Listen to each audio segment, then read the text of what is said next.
Uh, Good afternoon, everyone. So I'm Mick Card. I work for Innovate UK, who are the funding body, the prime funding body behind the Knowledge Transfer Partnership Programme.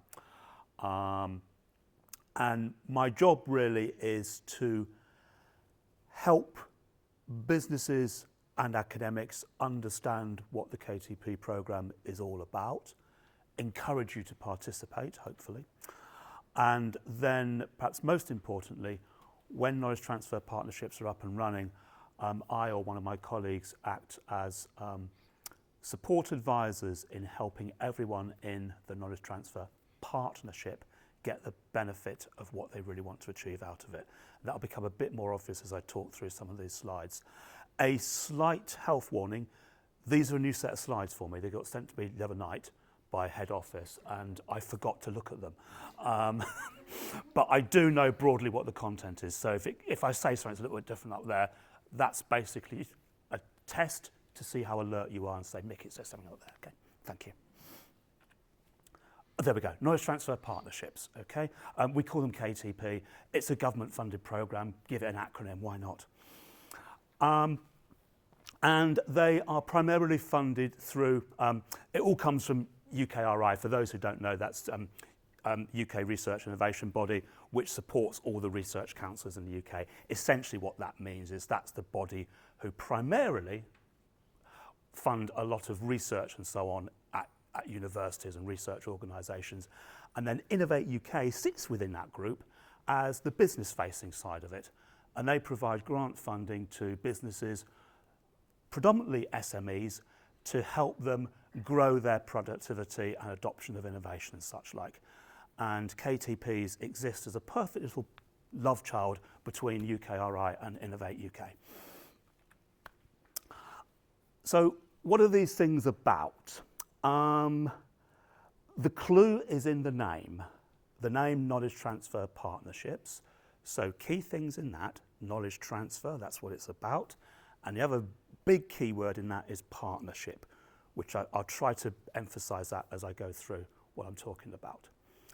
So a knowledge transfer partnership is a partnership that we co-create to help a business or an organisation, can now be public sector, third sector, charities, to help that business organisation to do something innovative, specifically to gain new expertise, people expertise, skills, in order to do new stuff, to make new things, to make things better, to make them faster, to work with people more effectively, to understand their business more effectively, etc., etc. So it's about combining expertise, creating a partnership of people who are going to share their expertise. And it's a three-way partnership between an academic body. We call them a knowledge base. That would be a university, an FE college, or a catapult centre for those who've heard of them. That's a research technology incubation type centre. Obviously, University of Chester, that's a knowledge base. The partnership between a knowledge base, a business.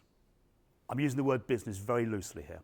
Business in our world can mean what you might call, traditionally recognised as a sort of very commercial orientated business, but we also work with third sector organisations and charities and such like.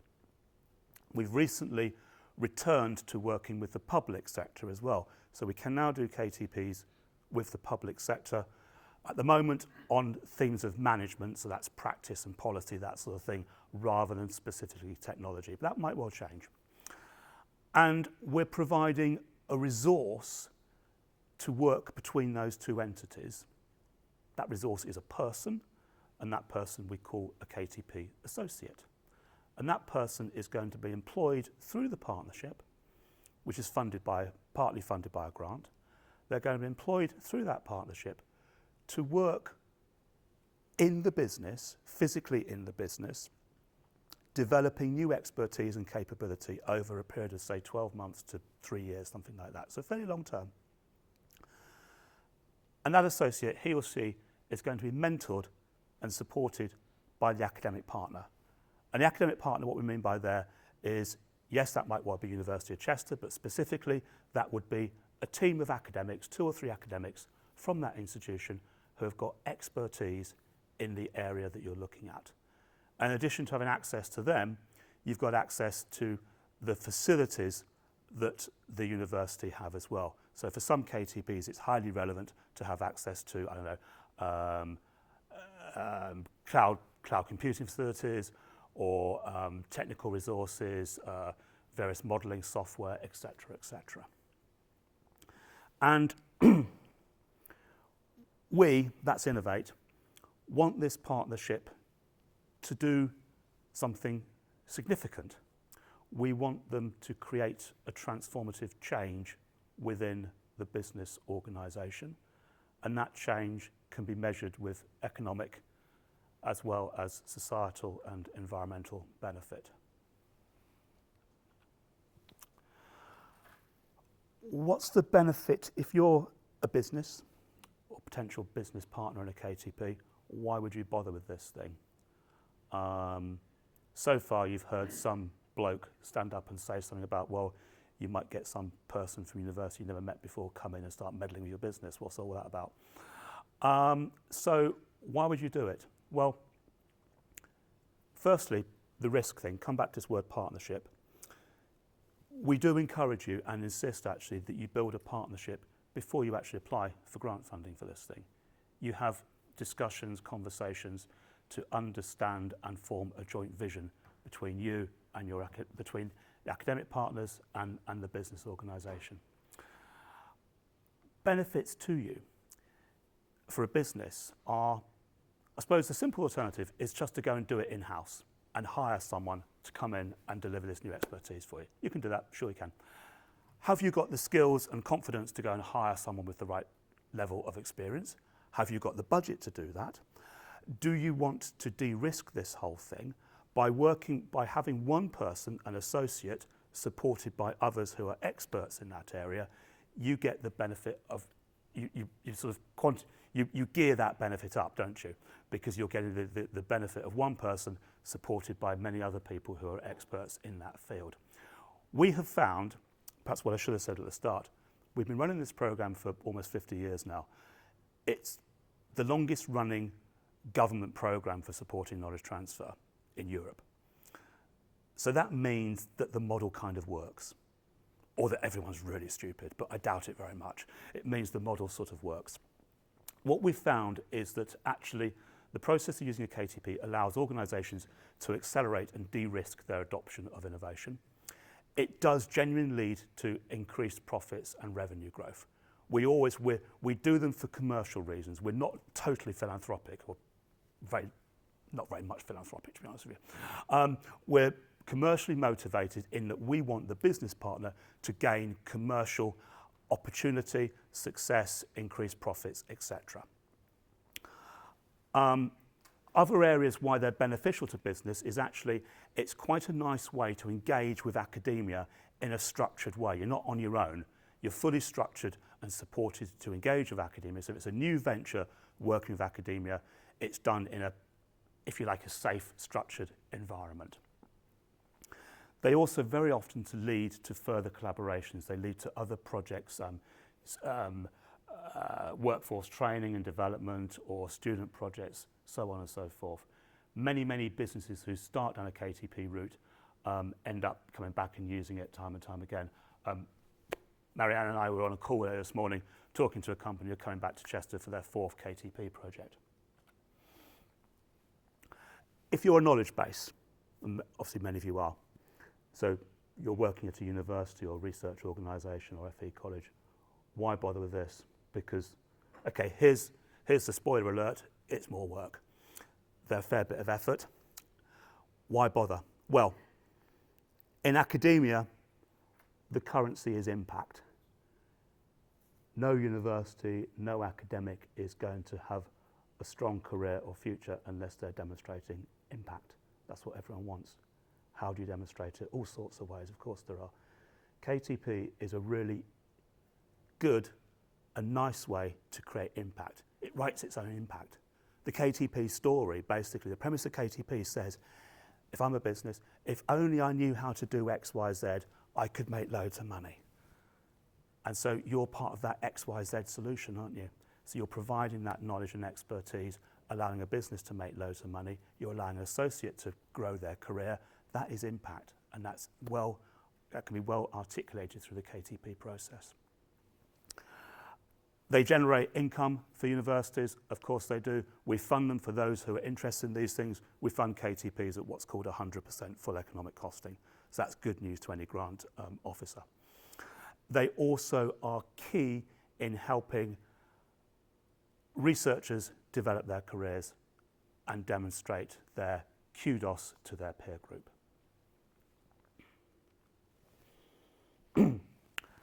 The third part of the partnership is the associate. So to quash an urban myth, associates are not, sorry, KTP is not a graduate placement scheme. It is not a scheme where someone's going to foist someone new and inexperienced into an organisation. The average age of our associates is 31. Many of them have come into KTP from their first or second jobs. Probably about a third of them are PhD qualified. Others have got masters and so on. The core thing with them is that we always want to employ high caliber people who want to develop their careers. They do not necessarily have to come from the university who are the knowledge base. They can be recruited, they always are recruited openly. They can come from any university across the globe. Probably about a quarter of our associates are overseas associates who come to join KTP projects, come over with visas and end up staying in the host companies doing fantastic jobs. So from an associate's perspective, why bother with this thing? Well, it provides a great challenging opportunity to combine and demonstrate your technical expertise with a growing commercial understanding to commercialize whatever expertise it is that you have. It allows you, you're working in a team, you're working across academia and in a business, so you're working with different types of people from all sorts of demographic and such like. It allows you to build really core people skills, professional skills in leadership, management, so on. We pay good salaries. The budgets in KTP are strong and competitive, which allows associates to achieve market rate salaries. We also give every single associate a dedicated ring-fenced budget of £2,000 per annum for his or her professional development. That's not to say we're employing people who don't know what they're doing. It's to say we're employing high caliber, ambitious people who take career development seriously and want to advance themselves. And they also get the benefit of career mentoring, job mentoring by a knowledge transfer advisor. So that would be someone like myself. I'm one of 30 people. We operate regionally across the whole of the UK. Here's a really, I can't see what I'm pointing at. The bottom bullet point is a really nice one to understand. 3/4 of our associates are offered employment by the businesses. From a business perspective, there's another benefit for you. That is really, this is one of the best try before you buy hiring techniques you can get into, because you're not on the hook for the HR, the university are on the hook for the HR. You've got the benefit of seeing an associate working in your organisation for between 18 months and 3 years. And if you don't like them, you just tell the university, get shot. Sorry, Karen's from HR, so I've just said something really bad. You don't do that. There are processes for that, okay? But the point is you get to see the associate working, and then at the end of that period, it's up to you whether or not you want to hire them. There's no obligation, but many, many do. A little bit about profile of projects, the who, what, why. I don't know who wrote these slides. Who can participate in KTPs? From a company perspective, an organisation perspective, we work with KTPs with any type of business of any size in any sector. We work with virtual businesses, we work with businesses who have got physical footprints, we work with international, multinational businesses. We work with third sector, we work with charitable organisations.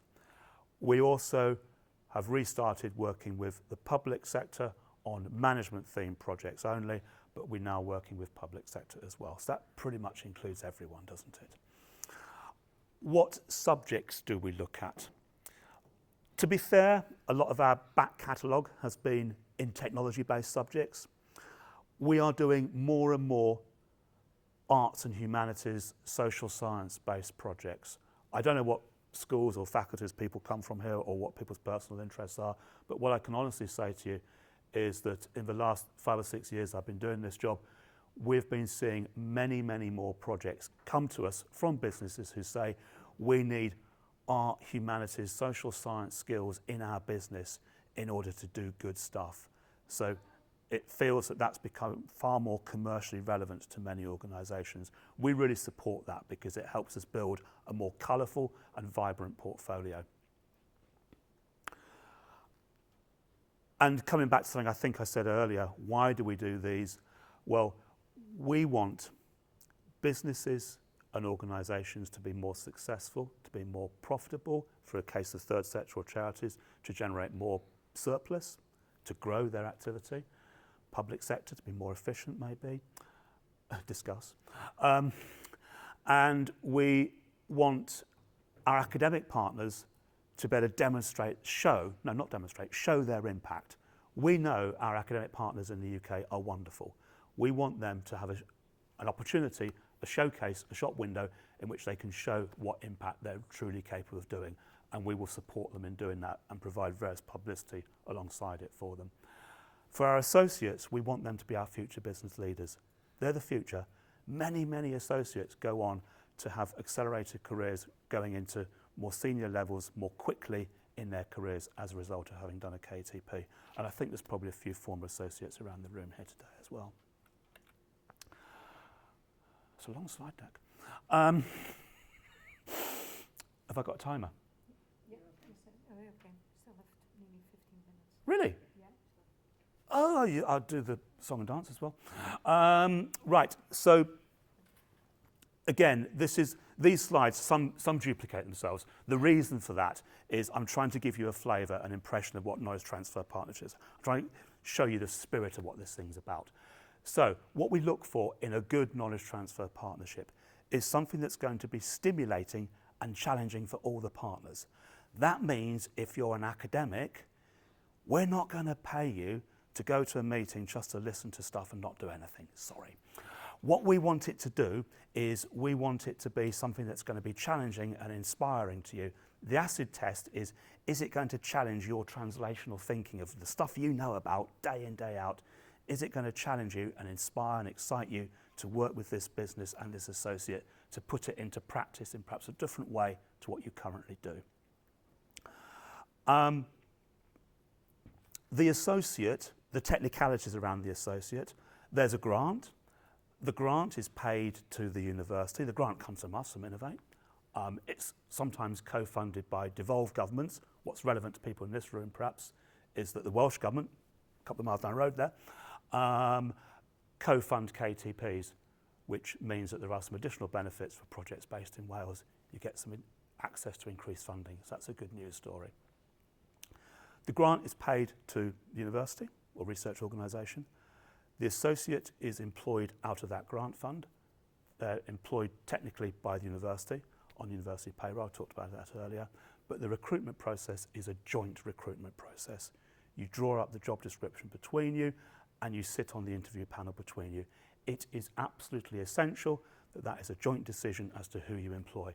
This person's going to work with you for the next couple of years. You know, you're forming a professional relationship with this person. Projects can be delivered in person, virtual, or hybrid. I think probably everyone's got used to the idea of working virtually or in a hybrid format over the last few years, and it can be very beneficial. KTPs can last anywhere between 12 and 36 months, and they're a structured process. Just on that structure point, just to add something maybe, the kind of day-to-day mechanics of a knowledge transfer partnership would be that an associate would be working in the business and he or she is mentored, meets with their academic supervisor once a week or whatever for guidance, half a day a week. Every month, project management meetings with the business partners. And then on top of that, just to add to the joy, we put in place a steering board. Obviously, we don't call it a steering board. Why would you? We call it a local management committee, but it's a steering board. And that board would include people like myself.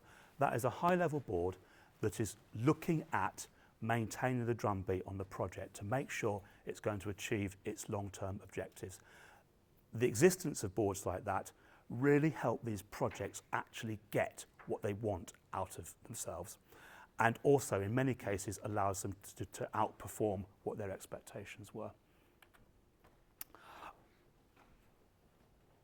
It's a competitive grant situation for KTPs.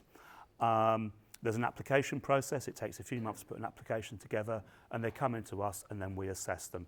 We assess them on 4 key areas: impact, innovation, challenge, and cohesiveness. Impact. Is it going to generate good financial, economic, and impact for a business organisation? Is it going to create academic impact? Is it innovative? Is it going to change things? Are you doing stuff that's either cutting edge for the entire sector or cutting edge for the organisation you're working with, new to them? Is it going to help someone achieve a significant commercial advantage?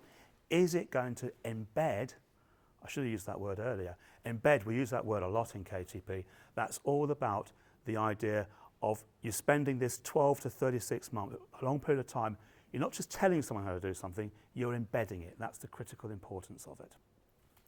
Is this project going to be challenging? I talked about that earlier. We don't want stuff that's just boring and a walk in the park for people. We want to stretch people. And then the final criteria is cohesiveness. Does it all make sense? Well, yeah, of course it should make sense. And what we do when you put an application together is we work with you to help you build that application over a couple of months. By the time the application gets submitted, it stands an 80% chance of being funded. That's a good statistic. Anyone who's bid for public funding from academia before is probably familiar with a statistic that's more like 10 to 20%. So 80% is a good bet, basically. A little bit about grant contributions. So I said they're grant funded. They're not fully grant funded. We expect and need businesses to pay a contribution to a KTP. For an SME, that contribution is 33%. For a large company or public sector, that's 50%. What does that mean in real terms? The average KTP costs somewhere between £80,000 and £100,000 per year. That pays those socio-employment costs, it pays academic costs, it pays for some bits and pieces for laptops, etc. We don't fund major amounts of components, sorry, but we do fund laptops and incidentals. So anyone who's good at maths can work out that for an SME, total project cost between 80 and 100 grand. An SME, ballpark figure, 25 to 30,000 pounds is roughly what an SME would pay towards a KTP per year. For a large company, increase that to 40 to 50k, something like that.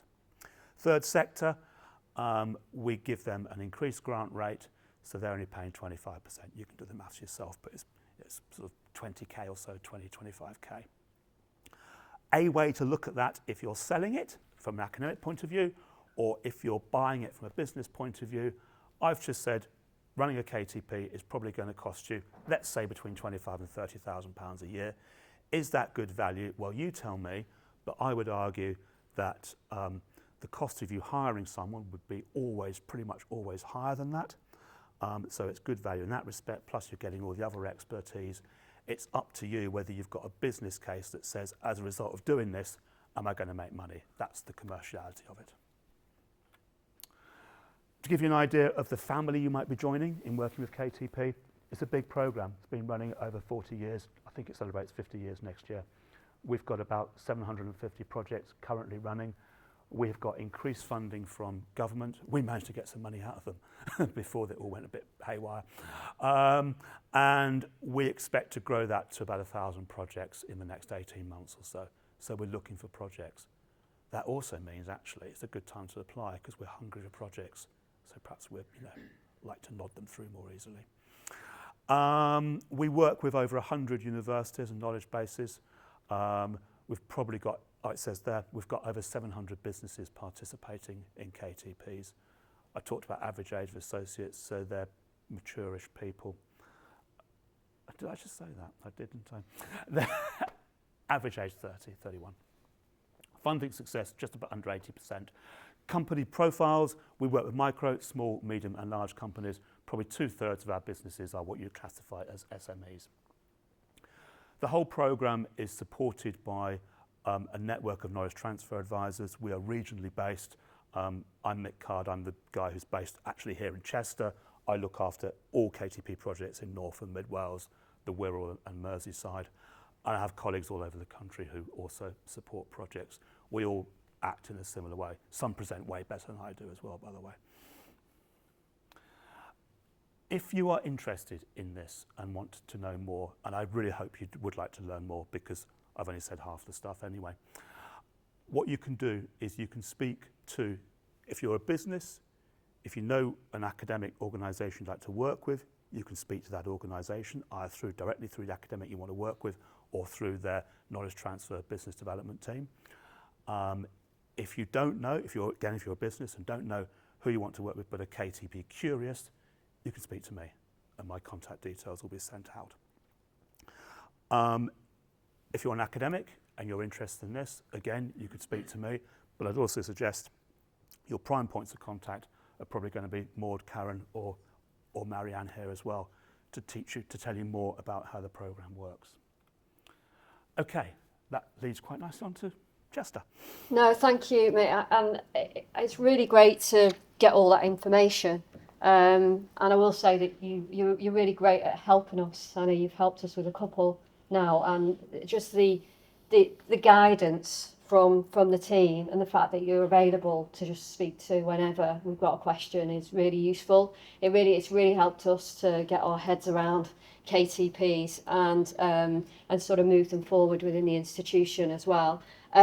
So I don't know whether anybody's got any questions for Mick before I move on.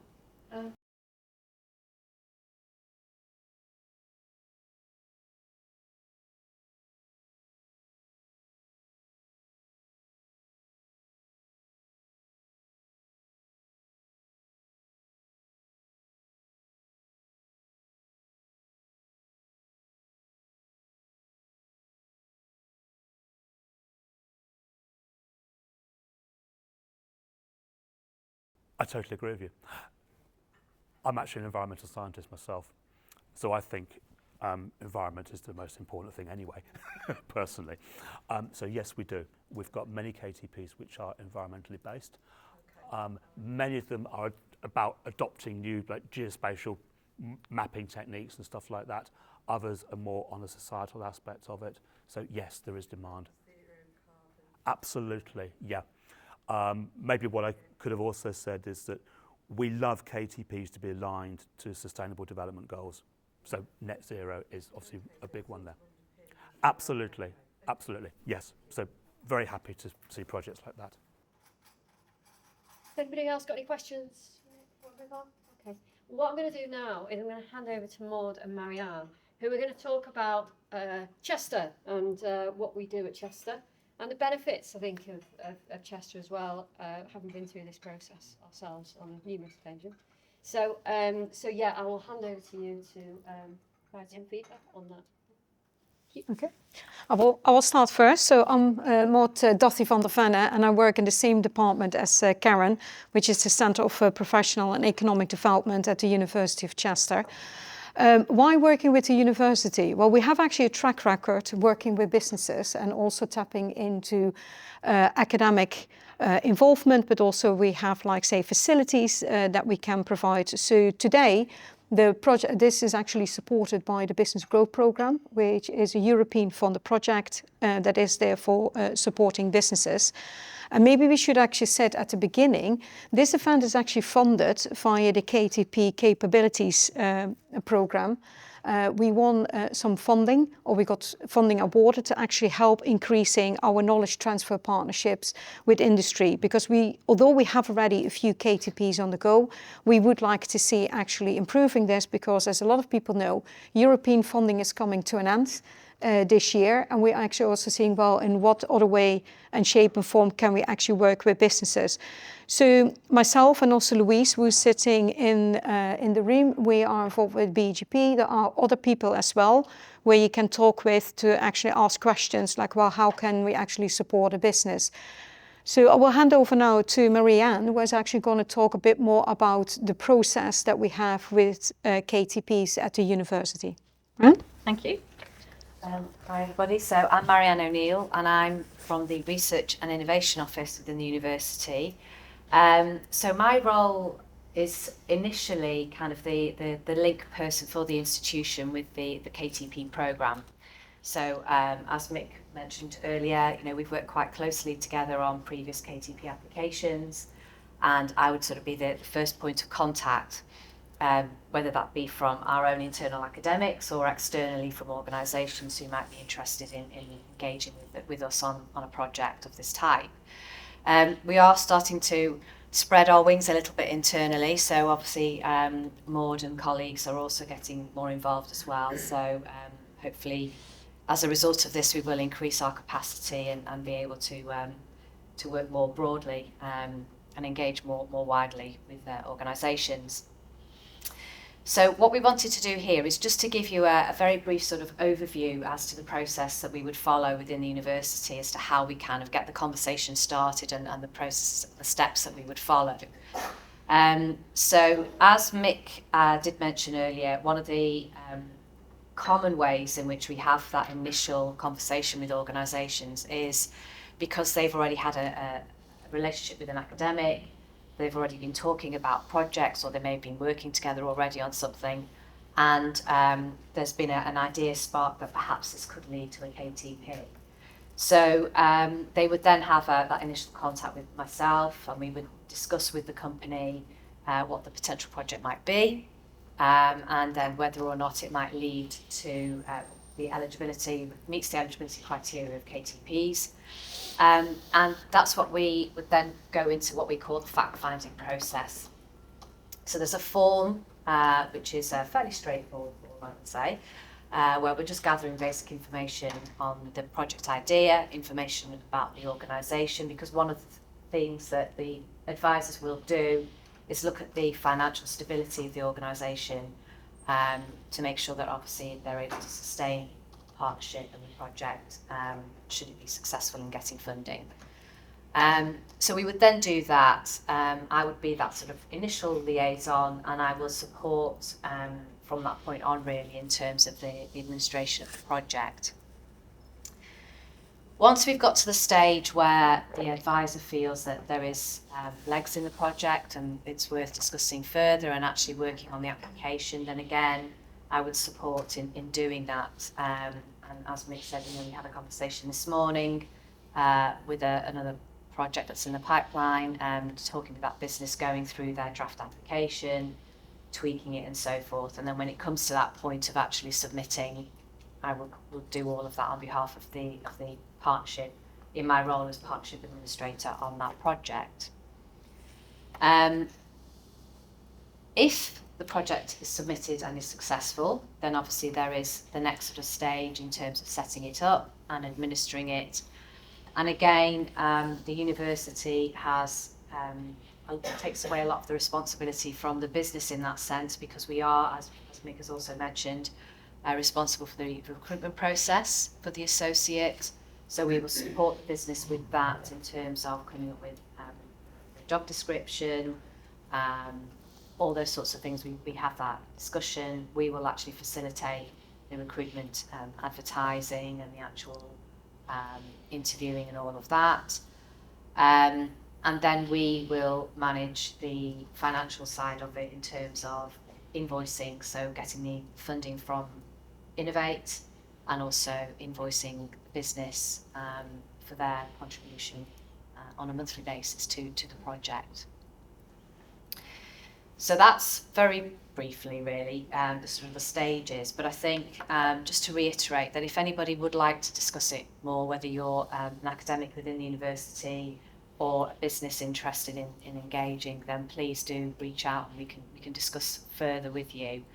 You know, our role is very much to sort of help facilitate and support that, and sort of hold your hands along the way, really. So, yeah, please do speak to us. I don't know, is there anything else you wanted to? No, I suppose that people might want to know a bit more about eligibility, because I know there's a couple of things there that we have to be wary of on eligibility, and I don't know whether we could just cover briefly that, just a quick. Do you want me to try Yeah. and do that? Yeah. So the question of eligibility for a knowledge transfer partnership is, we look at two things. One is the financial position, and the other one is what we call the absorptive capacity.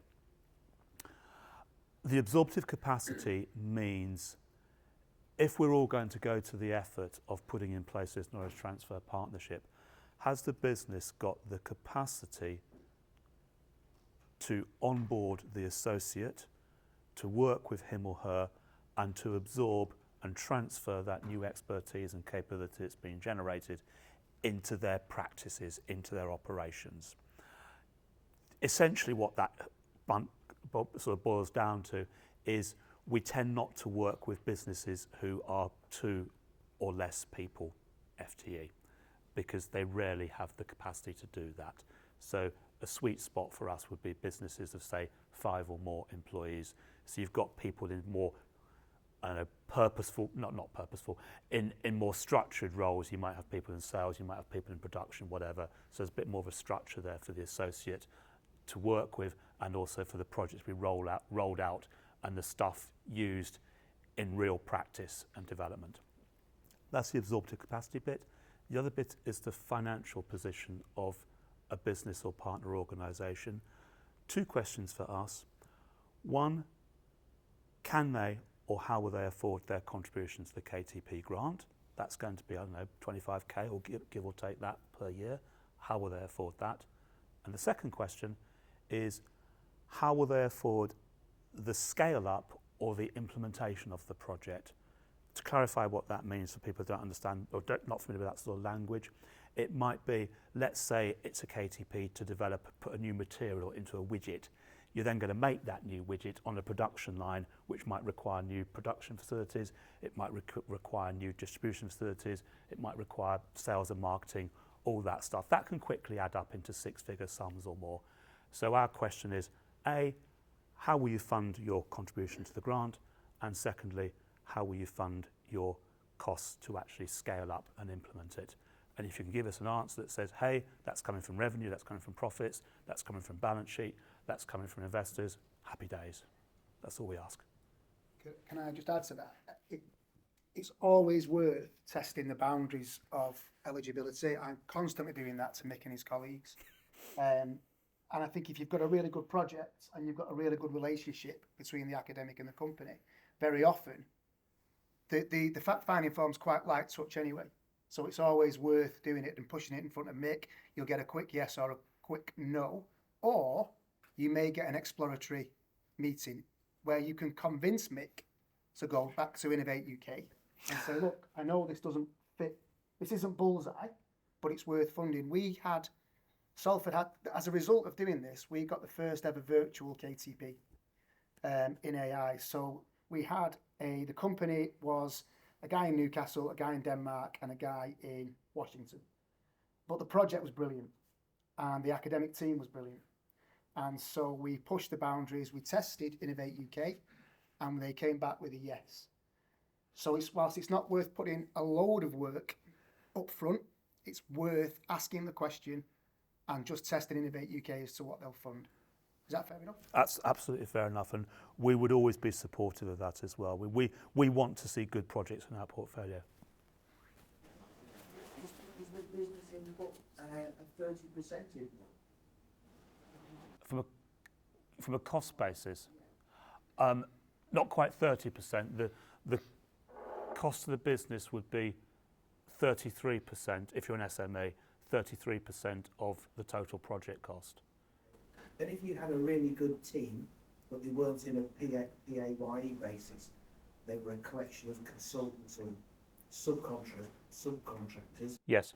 Would that count in terms of eligibility? Provided it's a registered business or registered partnership, yes.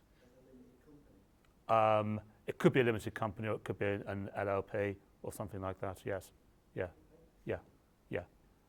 Very often that structure applies for people in professional services like dentists and so on, or accountants often have that sort of structure, partnership structure. Yeah, yeah. The other thing you might be worth mentioning is that that's 33% is eligible for R&D tax credits. Oh, that's a good point. So the reality is that what you get is really, really good value for money. It's cutting edge research for peanuts at the end of the day. I mean, it's still going to cost you in the first place, but you can claim a lot of it back through R&D tax credit. Yes, all your grant, all the contribution of business makes to a KTP is fully eligible against R&D tax credits. And businesses can claim R&D tax credits regardless of whether they're making profit or not. If you're making profit, it's offset against your tax liability. If you're not making profit, you get a cheque from HMRC.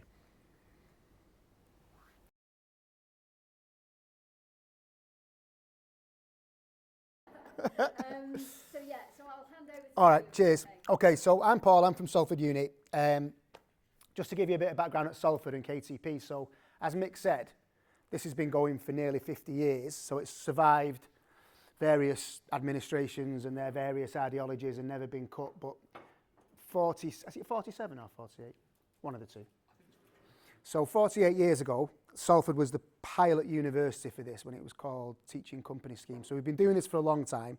We're pretty good at it. We punch up well above our weight in terms of our size and what we do.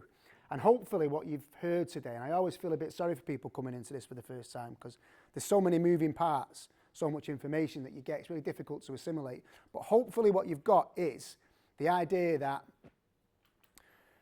you know, there's a load of smart people in universities doing a load of smart things, and it's really hard for companies to sort of break into that and extract what they're doing and make commercial sense of it and make use of it. And what KTP does is takes away the risk of doing it from the external point of view. It's really well structured, really well managed, really well funded, and it really works. So whenever, as an academic, you're talking to companies, you can be really confident that what you're talking about, what the options that you're giving them are well-worked options. And from a company point of view, if you've never worked with a university before, and it is difficult, you know, who do you pick up the phone to and how do you know what you're getting?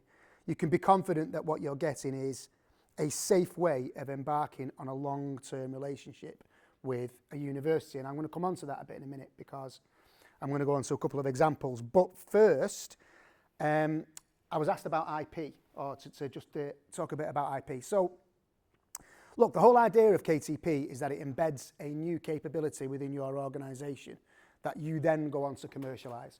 So essentially, all the IP generally rests with the company partner. Now, we have a clause in our contract that says that as and when a company starts to commercialise, they will come and talk to the university about what they might be due in terms of royalties. The reason for this is two reasons. One, if you cure cancer, we're going to probably want something big as a result of it.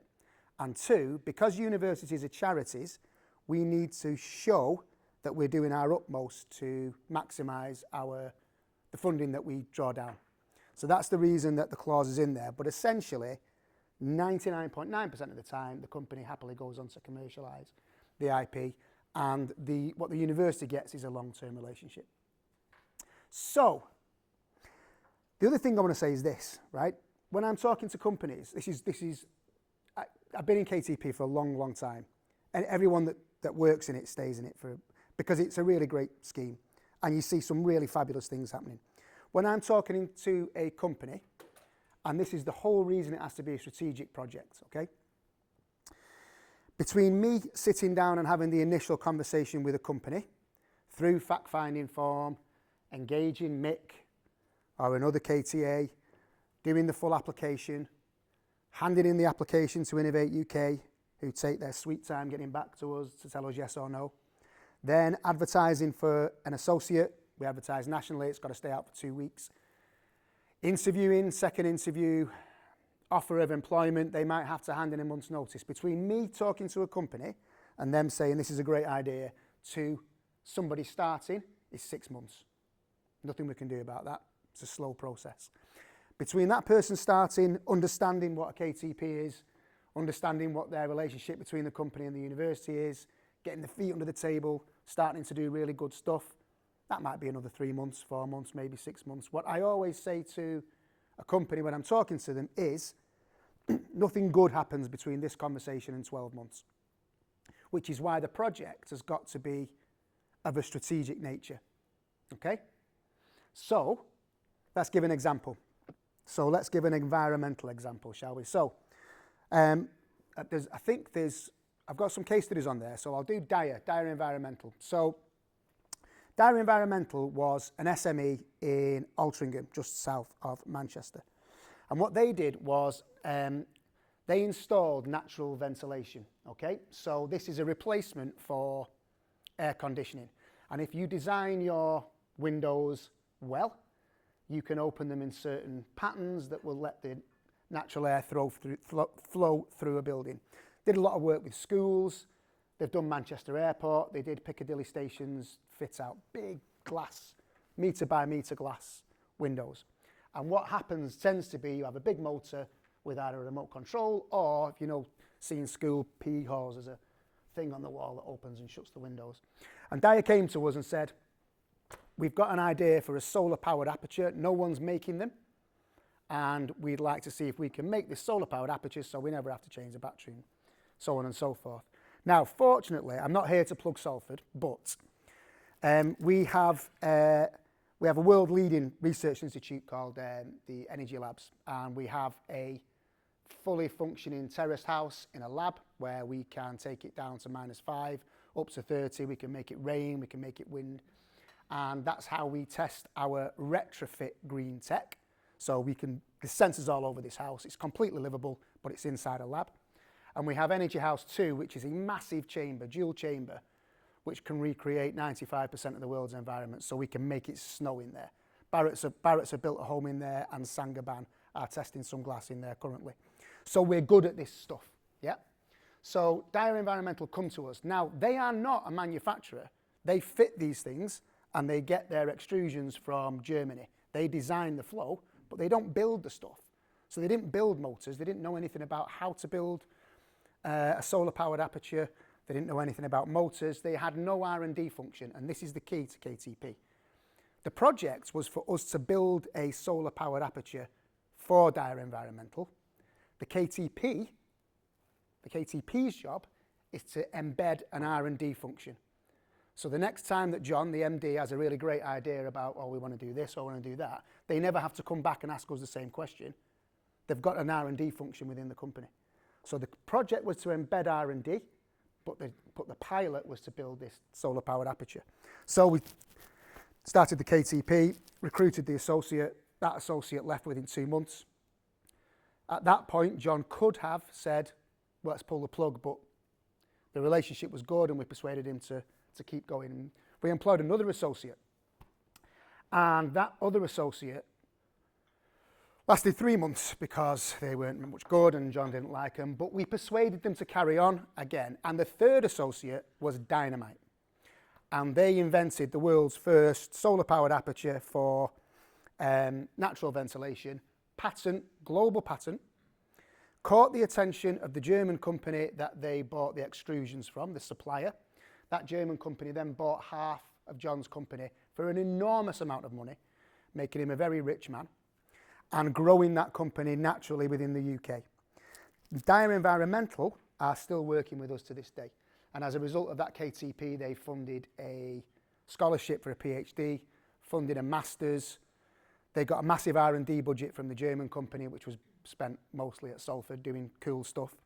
They bought us kit. And so from our point of view, this worked really well. From their point of view, it worked really well.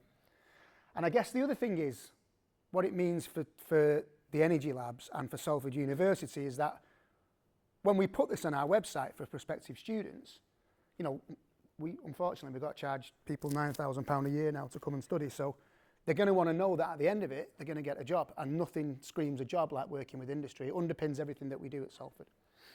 So that's one example. That's an environmental example. Let's think of another one. So I haven't got this on a case study, but it gives you a really good example of what you can do because this is so well structured, well managed, and I mean, it's a good word, de-risking. I like that.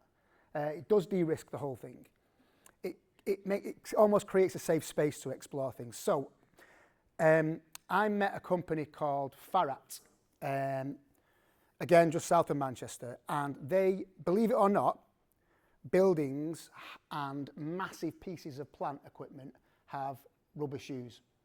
And this company make rubber shoes for massive plants. So if you're going to build a building in London above the tube, it's got to have rubber shoes, otherwise it just shakes every time a train goes underneath it. So they was a family-run company. They've been doing this for a long time, and they were market leader in the UK. But they had no academic rigour behind what they did. You know, that it's just what we've done, what we've always done. Everyone trusts us, and it was trial and error. So we did the first ever double KTP, 3-year KTP. So it was 2 3-year KTPs. One of them was with Salford, one of them was with Manchester Uni, because we're not really in competition with each other. We all work together in the Northwest.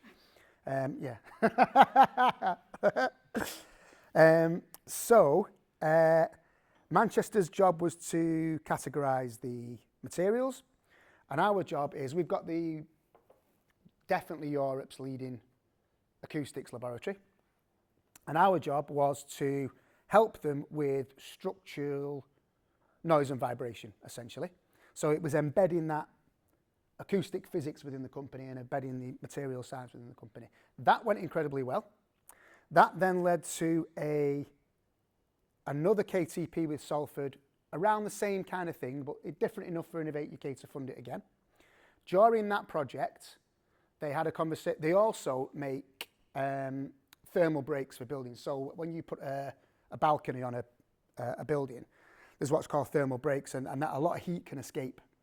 And so environmentally, it's not very sound on a building. So they came to us and said, look, we've got this, there's this problem in the building industry, can you help? They then worked with the Energy Labs and funded a PhD in a completely different area than acoustics. That then led to a KTP. We are now on our 3rd KTP with Farrat and our 2nd PhD with Farrat. So you can see that because it's so well set up, and providing that the organisation that you're aiming for has got the knowledge, really, really great things can happen. Oliver now, the MD, now lives in Switzerland, which shows you how well the company's done. What else can we talk about? So look, my office, we don't just do KTP, but it's our flagship scheme. So I've got about 35 collaborative R&D projects at the moment, and they range anything from so the one that the virtual KTP is all around, and this is why it got funded. Ensuring autonomous vehicles is a massive problem, and whoever cracks it properly is going to make a shed load of cash, because when an autonomous vehicle crashes, I don't know who's to blame. So this organisation is using AI to develop an insurance model for autonomous vehicles, and that's why it got funding. So anything from that, we've got a project that's again using AI. So I'm working with a really cool company called View, right? And what they do is they make cameras for fleet vehicles, right? So when a fleet vehicle crashes, there is an indicator that there's been a crash and so on and so forth. But what they wanted to do was use video technology to understand the nature of whoever insurance company gets to that crash first tends to win. So they wanted to use video to understand the nature of the crash, to then estimate the damage that's been done in the crash. Also, it can call the emergency vehicles quicker than witnesses. So that's using data science, machine learning, and AI. What else have we got? So we're really good on health sciences. There's a couple of examples here on footwear. We did a really great project with Clark's Shoes. So Clark's Shoes have not changed the way they make children's or sell children's shoes for 250 years when I met them. And so it was time for a change, obviously, because the high street was changing and they needed to change. So look, I guess the message here is that I think it's never about the nature of the project, it's about what the project can do to the company. So nothing is off bounds, I think, in terms of the subject area, I would say. The only thing that's really important is the impact it's going to have on your organisation, which you'd want anyway, because you're going to throw money at it. So you need a return on investment. So that's your benefit, your return on investment, maybe a new employee. What we get is all the funding that comes into Salford is what we call REFable, Research Excellence Framework, but perhaps more importantly, from our point of view, part of my job is to write what's called impact case studies, and a 4-star impact case study is worth £500,000 of funding further down the road to the university. Impact case studies are quite difficult to write unless you're saying, we work with this company and now they're making 500 grand and employing 2 more people. That's an easy case study to write, and that's a 4-star. If you know, it's not just about the money, but if you make it right, it's a 4-star. Right, I'm going to finish then if there's any questions. I mean, I can keep talking and talking and talking if you want, but... One question is time factor because one of the experience we've had is you really do have to build that relationship. We've already said this with the company, don't you? In terms of, I suppose, the time. You know, you say it's about 12 months, but is it 12 months or is it longer? Did you see what I mean? In terms of building that. So there needs to be a relationship there, but quite a lot of our KTPs are coming cold. So it will be me or similar that will speak to a company, we'll draw up a project brief, we'll find the relevant academic team. I mean, I've been doing it long enough at Salford to know who to go to and who's good.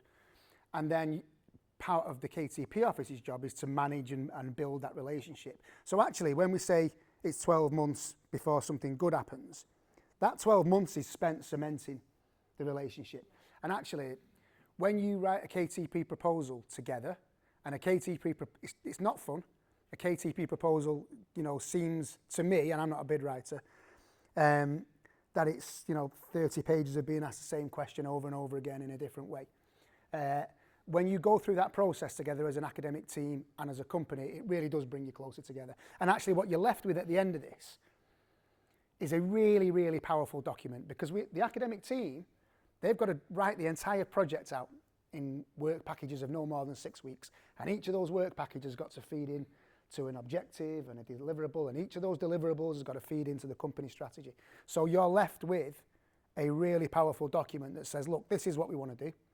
This is why we want to do it, but more importantly, this is how we're going to do it. And that KTP associate gets given that on day one to work through. And any decent KTP associate after 3 months will come back and say, who's written this? It's crap. And at which point the academics will go, oh, it was the company. And the company will go, oh, no, it was the academics. Because that's the other good thing. Once you've got the money and the project starts, everything becomes quite fluid. You know, the important thing is that it makes a difference. Yeah. For the partnership, would you need to employ a professional grant writer? No. Not Nick. No, as Paul said, no, you shouldn't. You can, but I wouldn't necessarily advise it. I wouldn't, no. What we always want to hear is the voice, the combined voice of the company and the academic team in that application form. I'm one of 30 advisors. We also, as well as advising, we assess applications. I see about 100, maybe more than that, applications a year. I know the less good ones a mile off. Yeah. And you can always tell because the voice doesn't come through, so it's really important. Just coming back to the point that Paul was making about the time, the point that Karen was asking about time spent building the partnership. A way to look at it is it takes time to build that relationship. That is all, I would say, positive time. Because what's going to happen is, as Paul said, you're going to have maybe a business development person initially sourcing the idea, receiving the inquiry, whatever, and then the KTP office team and the academics are going to start having conversations with the business about what they want to do. Part of that conversation is about exploring the art of the possible and to excite each other. Part of that conversation is about forming trust and combined vision and respect for each other. You're not going to be alone in that conversation either. You're going to have someone like me popping up into that conversation all the time, asking questions, giving ideas, suggesting, supporting, whatever. So it's a supportive thing. At the end of that, and that process could take a few weeks, it could take a few months. At the end of that process, done well, you will be in a partnership. And then all you've got to do, and this, Paul may not like this bit, all you've then got to do is to write that up on the application form to demonstrate to us that you formed a partnership. I know Paul's right, our application form is a bit turgid in places, but I guarantee you, this is bold, I guarantee you, if you formed a strong partnership and then write it up, then application, it will get funded. Yeah. It will. And I think, look, no one's going to hand you a document and say, fill it in and get back to us in 2 weeks. So your hand is held in every single step. So we run a, once we've got past our fact-finding form, our expression of interest stage, we run a masterclass for the company and the academics. So they would all come in and sit round a table and they'd meet my boss, Janet, or Alex, our KTP manager, who are expert bid writers, and they would go through the document with them. And so everyone walks away from that meeting knowing which bits they need to do and what the question means and what you're being asked for. On an application form where it sometimes asks you how many employees do you have and how many employees do you anticipate to have in the future, what happens when in that situation you're working with a third party who employ people who are specialists, where the employment goes to them because they're now providing a specialist service that you sell on, but they can expand? You mean you're using contractors? Using contractors, yeah. So Or established businesses. I'm going to defer to Mick. So we would avoid organisations like that, Salford, but I'll defer to Mick on that. Okay, so you would show that in what we would call, there's a section of the form which is basically, I forget what we term it now, but essentially secondary benefits. And what you might describe in there is, as a result of doing this project, it is going to allow our supplier or someone else to grow their business. That's a secondary benefit. Coming back to Paul's point, what we're really looking for is the prime benefit of the project. And the prime benefit is we want to see your business or the applicant's business gaining something from it. It's great that others gain from it, but we still need a strong business case that says the applicant is going to gain some commercial advantage. In terms of new services, profitability. Yeah. Yeah, and measured in terms of revenue and profits, essentially. I mean, I guess if you're saying, look, you know, we have a whole range of experts that we're the front end, and we have a whole range of experts that we dip into their expertise for each particular project. If that whole range of experts is going to benefit and you can show benefit, then I think it might be worth testing the water and seeing if that would fly. But I think when we've tried doing it in the past in Salford, we've struggled to get it through. Okay.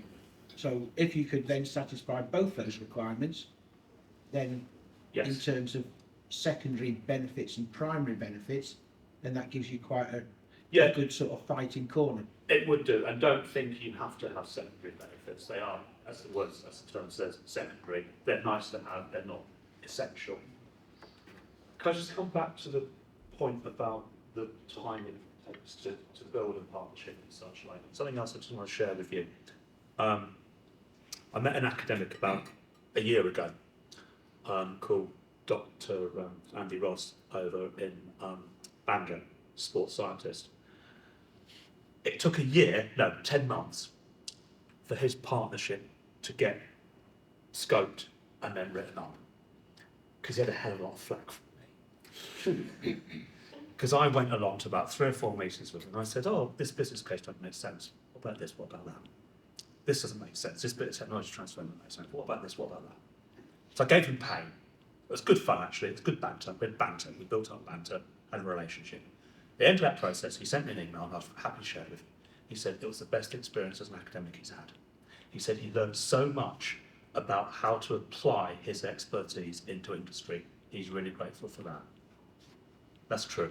Absolutely true. So that partnership scope and stuff, please don't think that's going to be a pain in the proverbial.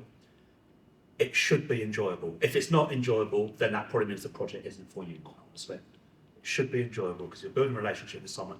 You and that person, that company, are going to go on a journey together and do something worthwhile.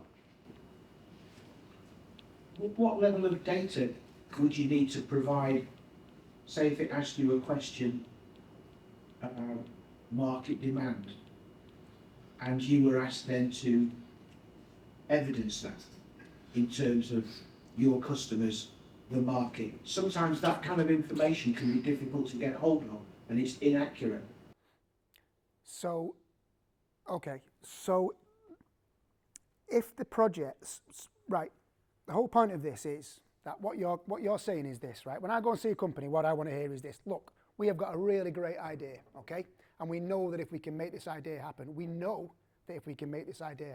we'll make a shed load of cash on the other side. Yeah. So what the question is always, what do you want to be able to do that you can't do now? So look, the example I give is this: we make mobile phones. Yeah. If we can put cameras in mobile phones, we'll knock the competition out of the market and we'll make a load of money. But we know nothing about photo electronics. Yeah. So your university is an expert in photo electronics. The fact that you know you'll knock the competition out of the market means you've already done that research. You shouldn't, I'm not sure you should have to go and try and get a Mintel report to understand. Innovate UK will accept the fact that you're the expert in the field as long as what you're writing makes sense to them. But if you have to go and try and prove it to yourself as a market, I wouldn't go down KTP route.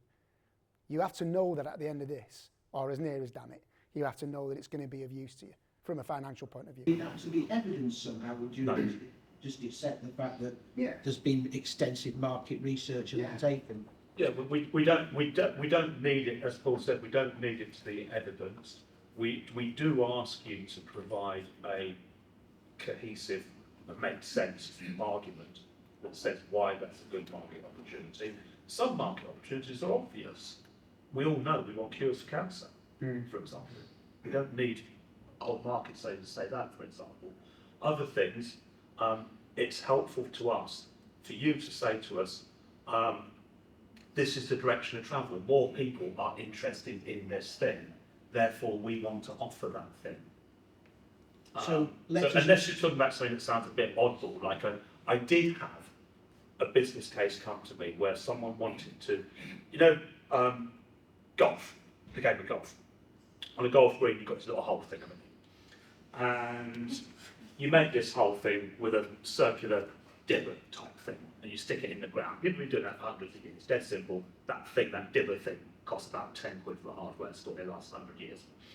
I had a project application from a university a long way from here that said, we're going to make an electronic version of that. And it's going to have sensors all over it, and it's going to monitor the temperature, the humidity, the chemical composition of the ground, the soil, and the grass when you dig the hole, and it will tell the greenkeeper what he's got to do to look after the golf, not pitch, what do you call it, golf green.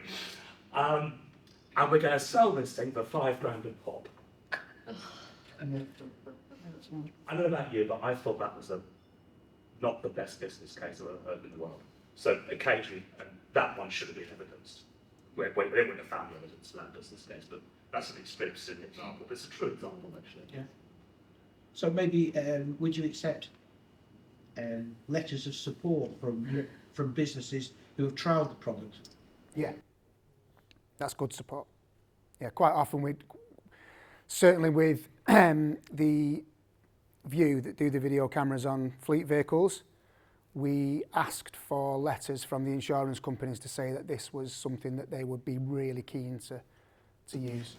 Yeah, that's a good point, actually. If your business case is based on the premise of having to enter into a new market that is regulated, or you're going to have to persuade someone else to let you into the market, in insurance, obviously that's true, then we'd need some sort of letters of support or understanding that you know how you're going to find your way through that. Simple example would be people doing medical devices. Huge medical regulations there, you've got to go through various approvals and such like. So in the business case, we want to know that the business understands how they're going to do that and how they're going to pay for it. And how it might align to industry standards. Well, yeah, I mean, in that case, you go through GMP and various other things that would have to align with industry standards, yeah. So, Paul, the company that did the window opening closures, what was their evidence? Was theirs that this is what customers, this is the way the industry's moving, or? And essentially it's going to be cheaper for the client because you're not replacing batteries constantly and you're not having to run up and down. So the idea was that not only is this more environmentally sound, which is a good selling point, particularly when you're selling into public sector contracts. So quite a lot of the time, if you're bidding for public sector contracts, you need to show your carbon credentials, essentially, otherwise you're not allowed to bid into them. So they could say that, look, if we can show this, we have got a better chance of winning Northwest schools for the next 5 years. But please don't feel like you have to have a clear evidence market opportunity. I mean, we're all in the game of innovation. And, let's recall some of the biggest innovations that people talk about in programs. Do we know we needed these? No. Didn't we? But Didn't know we needed Facebook either. Yeah, but we haven't even gone through for the engineering company. We didn't know that, but they said up to 20% of their bid has to show social environmental impact now. Yeah. Otherwise, it doesn't even get on the table. No. We're just looking for common sense business cases that say, I'm already doing this. I know, or I've got an understanding or an inkling as to what other people might want, and therefore I want to develop my thing to appeal to that need. So could you just give some examples of management painting, please? That's between you, I don't know. We can do it between us, I think. I need you on it. Do you want me to kick off? Yeah, go on. Yeah.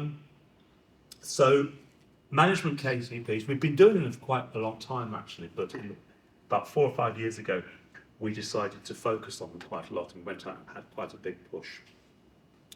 The idea of a management KTP was initially that we wanted to particularly further showcase the skills of business schools within UK academia to effect and work with particularly the SME base. We had a view, rightly or wrongly, that many business schools were good at understanding big corporate action, but there was perhaps less public evidence of them working with smaller SME base. So that was our motivation to go away and sort of try to promote management KTPs. And we've put on our books about 250, I think, something like that, 200, 250. I've done quite a few of them actually, probably done about 8 or 10. And what they typically, well, I'm not sure if they're typical, what they generally comprise would be a business coming along and saying, well, we want to transform some of the operation of our business. We want to change the way our people work, the way our people think and such like. And the best management projects we've had have been ones where we've had academics perhaps from business schools, also maybe working with academics from technology schools, from engineering, for example, manufacturing, or I've got a really good one with an academic who's a psychologist. And what they're doing there is, I'll tell you about that one. That's with an organisation called Cobalt Housing. They're a housing association in North Liverpool. And they were really good at what they did, but they weren't quite sure exactly why they were so good at what they were doing. They had lots of great people who did lots of projects for their community. One person over here doing a project, one person over there doing a project. They had housing officers who investigated properties and looked after the assets, the building fabric. And they were doing good stuff, but it wasn't really coming together very well. They had a good reputation, but it wasn't really coming together very well. And they had strains on their budgets. So they said, we know we've got a good value set, but we want to understand a bit more and move away from anybody familiar with the idea of Rackman being a landlord. That's an old thing, basically. This old notion that landlords are mean, evil people who just want to extract money from tenants. They wanted to move themselves well away from that perception. So they said, we want to understand what it is to be a tenant or community-centric housing association, turning it all on its head. Traditionally, housing associations are landlords. They want us to say, we are a landlord, but that's just part of what we do. We want to serve the community. So in the management KTP, it's with Liverpool John Moores University, and that is led by a psychologist with about 4 or 5 academics from the business school who are experts in things like social enterprise and organisational behaviour. The psychology thing is understanding the psychology of tenants. That project is very successful. The outcomes of that are going to be that they will be able to better serve their community, they will do more programmes for their community, and they'll be able to work with other people to say we can now evidence impact from this stuff, which means they can go to our friend Steve Rotherham, for example, at Liverpool City Region, and say, we know how to do this good stuff for the community, give us a bit more money, we'll do it in that community over there. And that's what they're getting out of it. So that's a good example of management. I don't know, Paul, if you... Yeah, so I mean, I'm pretty lucky that we have within our business school, we have what's called the Centre for Digital Transformation or something like that, where we would have psychologists, business school people, and then also specialists in digital technologies. So I think if Pennine Telecom's on there, that would be a good example of it's on one of these tables, a good example of a management KTP from Salford. And that was really about Pennine Telecom, great telecoms company, very old-fashioned, lots of engineers out on the road, talking to each other in a traditional kind of way. They were commissioned by companies in China to go out and do a bit of training. It was all very sort of fly them out there and we'll do it all, and very paper-based organisation. And so the whole point was, can we just do a scoping of all the practices? It's called business process re-engineering. That's what we used to call the management KTPs. So it's re-engineering the business processes and then embedding digital transformation within the organisation. We've got one, quite a similar one actually, really interesting one at the moment with Manchester Chamber of Commerce. Again, a very traditional membership structure. So, you know, you pay your fees, you do this, you do that. And so they're taking, we called it Membership 4.0. And that it's a tricky one really. It's quite, some of the management ones are hard to get through, aren't they? So again, it's digital transformation of the Chamber of Commerce. You know, how are they engaging with their membership essentially? So we're halfway through that at the moment. Some of the ones I like most in the management team are ones where we're working with third sector or charitable organisations. I'm very fortunate because I've worked in this area. We've got quite a few, particularly around the Liverpool area.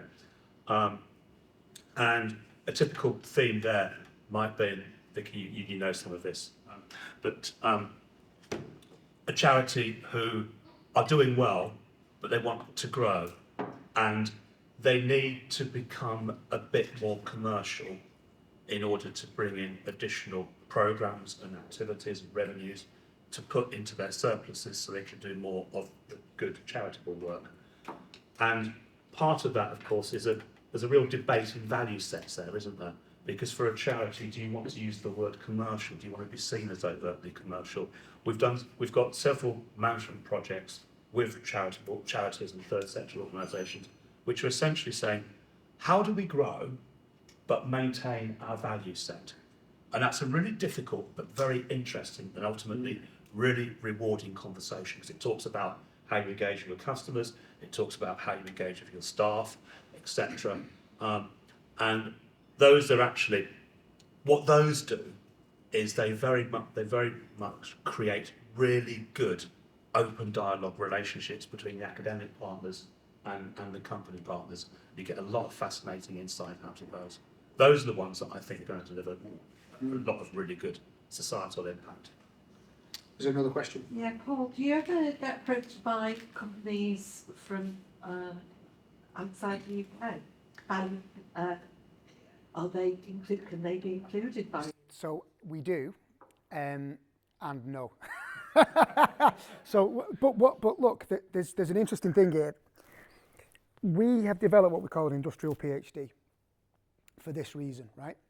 So because the structure of KTP works really, really well, and because the parameters that Innovate UK, although they have loosened them actually, because the parameters that Innovate UK put on KTP at the time, we were turning down quite a lot of projects.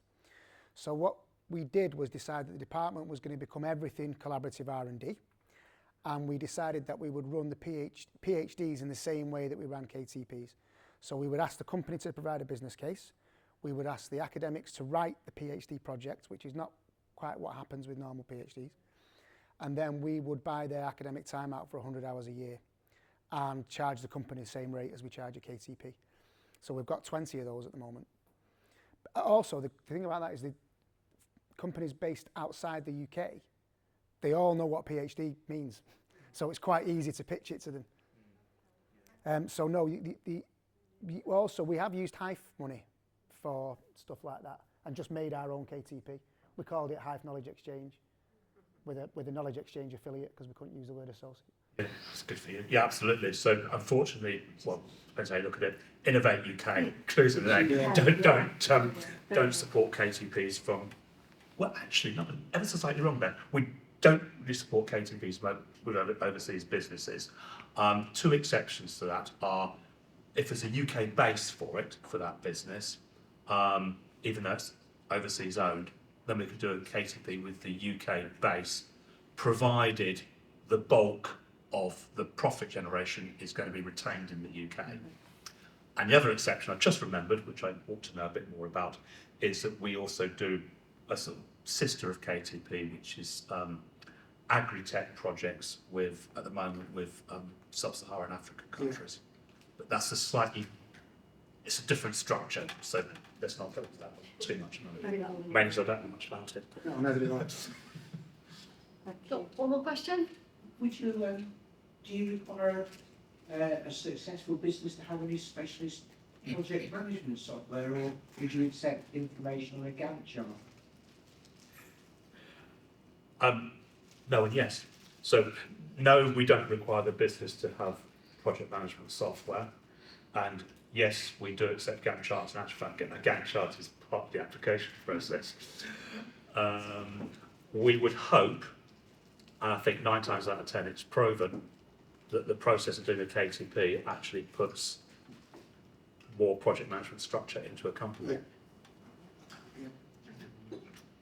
Thank you. We're just about to run out of time, but there is networking opportunities after this for people that can stay around. I'd just like to say a big thank you to everybody today, to Mick, Paul, to Marianne and Maud as well. Maud's put this together today, and I think it's been really useful, and I hope you found it really beneficial in terms of information and gaining more insight into knowledge transfer partnerships. You might have found know a bit before, but hopefully you'll know a lot more now. And yeah, it'd be really great to sort of, if you're interested, or you've got some companies or companies yourselves that are interested in it, please contact us, and we can work with you. And as we've already said, there is other things as well which we can do, which Marianne was saying about we do those PhD. Yeah, we do a similar thing with our high funding as well. We do have some part-funded studentships, and so there's lots of opportunities to work with us in the university. So I'd like to thank you. Please help yourself to more food. There's lots left. Take some with you if you wish. And we'll hopefully speak to you all very soon. Okay, thank you very much. Thank you.